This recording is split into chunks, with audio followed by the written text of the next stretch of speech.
Hey y'all, so as you can see, I'm standing here on our street.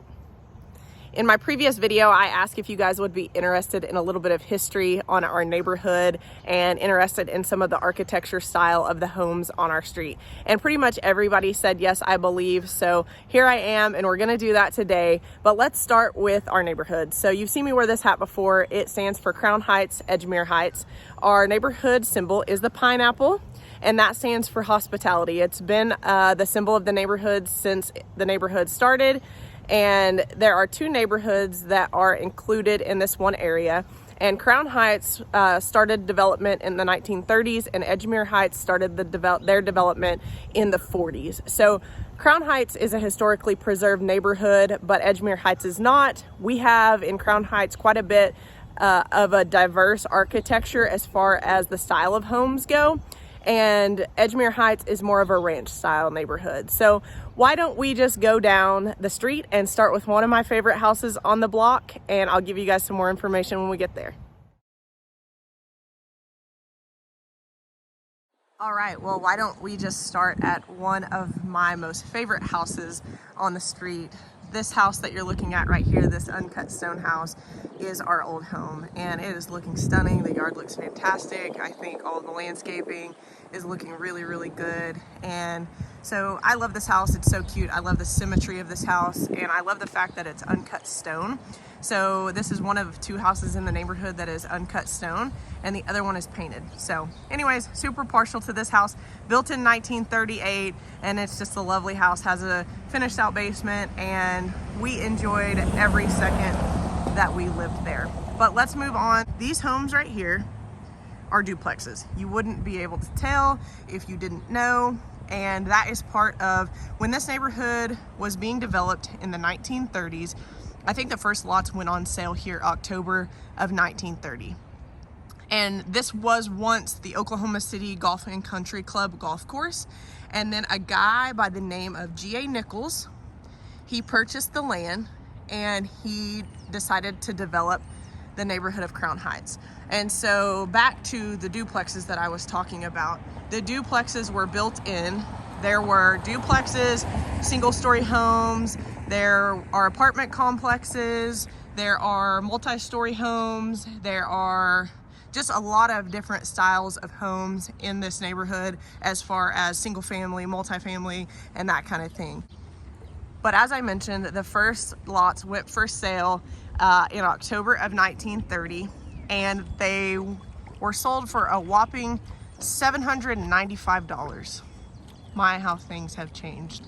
And so once they went on sale, you could buy the lots, and they were a little bit wider than the standard lots of some of the older neighborhoods that are a little bit closer to downtown, because they wanted to adapt for driveways. So everybody was starting to get interested in cars, and they needed space for those.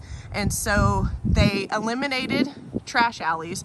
So the lots here are a little bit deeper and a little bit wider due to driveways and eliminating alleys. Ooh, dang, that's not good. Check that tree out. We did have a storm last night, so I'm gonna assume that's what that is from, and that's a bummer. But lots were sold all the way through, I think, like 1934 or 35, and there was a definite I guess, infrastructure design for this neighborhood. So you'll see most of the two-story homes on the insides of the streets, and a lot of the single-story homes on the more perimeter of the neighborhood. And that was all designed and planned that way. And there's many different styles of architecture here. So Tudor Revival, Colonial Revival, there's even Mediterranean style homes and Art Deco homes as well. And actually the big Art Deco home is down on the corner on our street, so you guys will be able to see that when we get to that point. And something else that I love about Crown Heights is all of the activities that go on here. So we have a big 4th of July parade, we have the marathon, which is what I will be showing you guys this weekend. We have Halloween. We buy about 1,500 pieces of candy at Halloween, and we run out every year. That's how crazy Halloween is in the neighborhood, and it's so fun. And I don't know, it's a toss-up between Halloween and the marathon for us. We love both of those, but the marathon is such a great activity that is put on here every single year. You guys will see the gorilla down the street, and you can almost probably see it right there. But the Oklahoma City Marathon is ran to remember all of those that lost their lives in the Oklahoma City bombing. And you know, it is a fun time and it's a great time, but that is the reason for it. It is to remember those people who lost their lives, adults and children, unfortunately, in that event. But we always celebrate by having the marathon, and the people that live down on the corner, they are fantastic, and they put on a big party every night the night before, and the day of the race everybody gets down the street at about 6 o'clock in the morning for the first set of racers to come through. And there's a DJ, there are college kids dressed up in banana suits, there are people trying to get people to chug beers as they are running up the hill, because the hill is deceivingly steep. It's just this steady incline for a long period of time. I've ran it, and I've not ran the marathon or the half marathon, but I have ran the relay, and my section of the relay was Gorilla Hill. And that's what we call it, Gorilla Hill, and you'll see why here in just a second. But it is deceivingly steep, and it just gradually keeps going and keeps going. But it's such a fun event, one of our favorites. You can see here so many different styles of architecture. I think there's so many beautiful homes on this street. 40th Street in the neighborhood and 39th Street are my favorite streets, but I love them all. There's a home for sale if anybody's looking.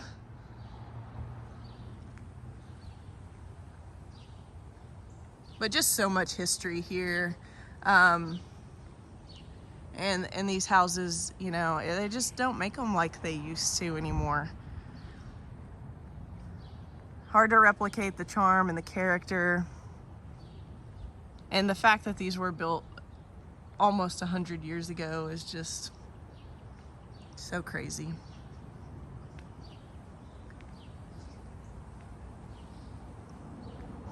So yeah, this neighborhood was once a golf course that was purchased and made into the neighborhood that you're seeing on this video.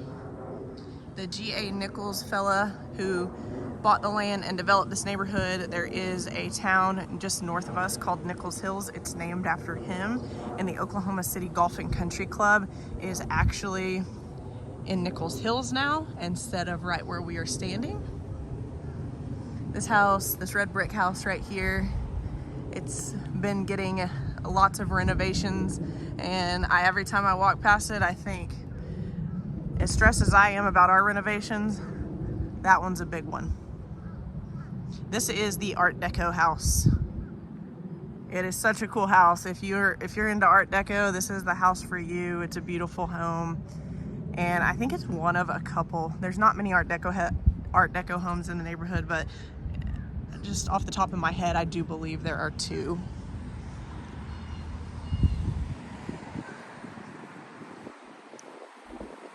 And here is the median that we all stand on. I'll show you guys the hill.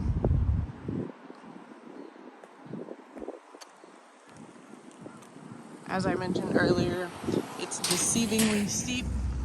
Starts at about 37th and just gradually comes up.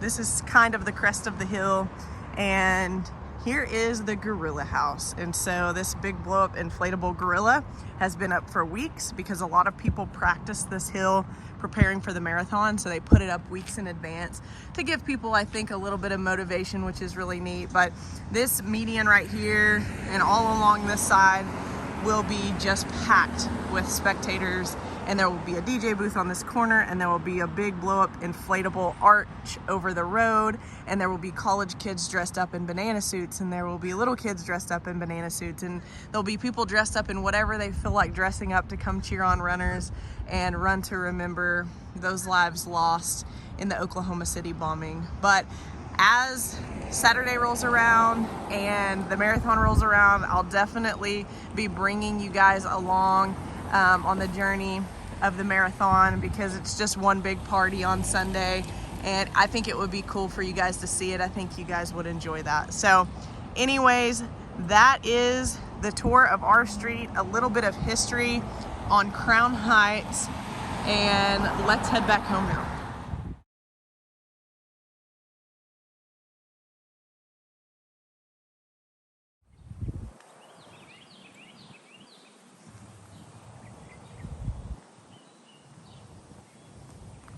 All right, you guys, well, I hope this video was interesting. I hope it taught you a little bit of Crown Heights and Edgemere Heights, and I'm so thankful that you guys watch my channel, and I would appreciate it if you guys would like and subscribe. Have a wonderful rest of your week.